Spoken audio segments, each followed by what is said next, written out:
ஒரு ஊரில் ஒரு பெரிய ராஜ்யம் இருந்துச்சு. அந்த ராஜ்யத்தோட அரசன் ரொம்ப நீதிமான்னு பேர் வாங்கியிருந்தார். ஆனால் அவருக்கு ஒரு பெரிய கவலை, தனக்கு வயசாயிடுச்சுன்னு. ஆனாலும் அவருக்கு குழந்தைங்களே இல்லை. எனக்கு அப்புறம் இந்த ராஜ்யத்தை யார் நல்லபடியாக ஆள போகிறாங்கன்னு தினமும் கவலைப்பட்டுக்கிட்டே இருப்பார். அதே ஊரில் அருண்னு ஒரு இளைஞன் இருந்தான். அவனுக்கு அம்மா அப்பா அப்படின்னு யாருமே கிடையாது. சின்ன வயசுலேயே அனாதை ஆயிட்டான்.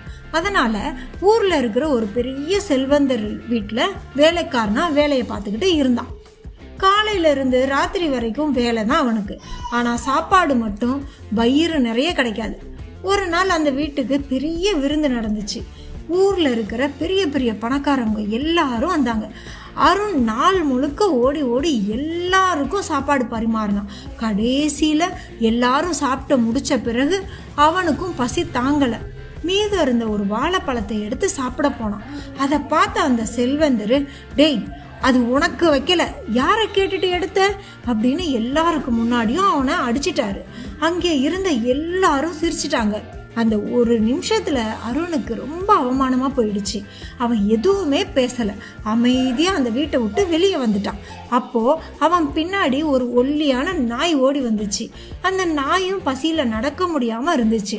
அருண் கையில் இருந்த அந்த ஒரே ஒரு வாழைப்பழத்தையும் ரெண்டாக உடைச்சு பாதி நாய்க்கு கொடுத்துட்டான். அந்த நாய் சாப்பிட்டு அவனை விட்டு போகவே இல்லை. அவன் எங்கே போனாலும் அவனுக்கு பின்னாடியே வந்துச்சு.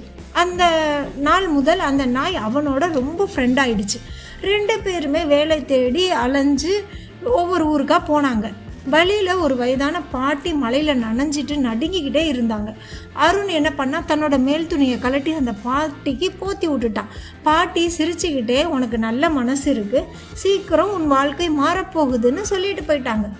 அருண் அதை பெருசாக எடுத்துக்கல. சில நாட்களுக்கு பிறகு அரசன் ஒரு அறிவிப்பு வெளியிட்டாரு. என் ராஜ்யத்துக்கு அடுத்த அரசன் யார் என்பதை ஒரு போட்டி மூலம் தேர்ந்தெடுக்க போகிறேன் அப்படின்னு சொன்னார். ஊரில் இருக்க எல்லாரும் போட்டியில் கலந்துக்கிட்டாங்க. அருணும் சும்மா ஒரு ஆசையில் போய் நின்னான். முதல் போட்டி பலசாலித்தனம், அவன் தோற்றான். 2வது அறிவு, அதுலேயும் தோற்று போயிட்டான். 3வது போர் பயிற்சி, அதுலேயும் தோத்துட்டான். எல்லாருமே இவனால் எதுவும் முடியாதுன்னு கேலி பண்ண ஆரம்பிச்சிட்டாங்க. அருண் கிளம்பலான்னு நினச்சப்ப அரசன் ஒரு கடைசி போட்டி வச்சாரு. இந்த ராஜ்யத்தில் இருக்கிற ரகசிய குகைக்குள்ள ஒரு பொக்கிஷம் இருக்குது, அதை யார் கண்டுபிடிக்கிறாங்களோ அவங்களுக்கு தான் அடுத்த அரசன்னு சொல்லிட்டாரு.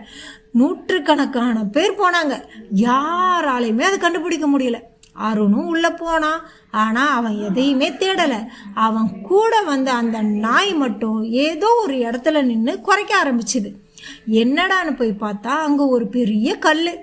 அதை நகர்த்தினா அதுக்கு கீழே பெரிய ரகசிய பாதை இருந்துச்சு. அந்த பாதை நேராக ஒரு பழைய அறைக்கு கூட்டிகிட்டு போச்சு. அங்கே தான் அரச குடும்பத்தோட பழமையான பொக்கிஷம் இருந்துச்சு. அதை எடுத்துக்கிட்டு வெளியே வந்தான். அரண்மனை முழுக்க அதிர்ச்சி. அரசன் சிரிச்சாரு. நான் தேடியது பலசாலியையோ பணக்காரனையோ இல்லை, நல்ல மனசு உள்ள மனிதனை. பசியா இருந்தப்பவும் பாதி சாப்பாட்டை நாய்க்கு கொடுத்த, குளிரில் நடுங்கிற பாட்டிக்கு உன் துணியை கொடுத்த, அதனால தான் இன்று கடவுள் உனக்கு இந்த வாய்ப்பை கொடுத்திருக்கிறார் அப்படின்னு சொல்லிட்டு அருணுக்கே அரச கிரீடத்தை சூட்டி விட்டாரு.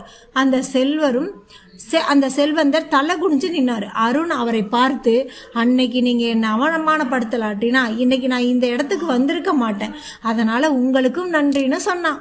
அங்கே இருந்த எல்லோரும் கைதட்டினாங்க. இந்த கதை சொல்கிற நமக்கு பாடம் என்ன தெரியுமா? கதையில் யாராவது நம்மளுடைய வாழ்க்கையில் யாராவது நம்மளை அவமானப்படுத்தி இருக்கலாம், ஆனால் நல்ல மனசையும் முயற்சியையும் மட்டும் ஒருபோதும் விடக்கூடாது.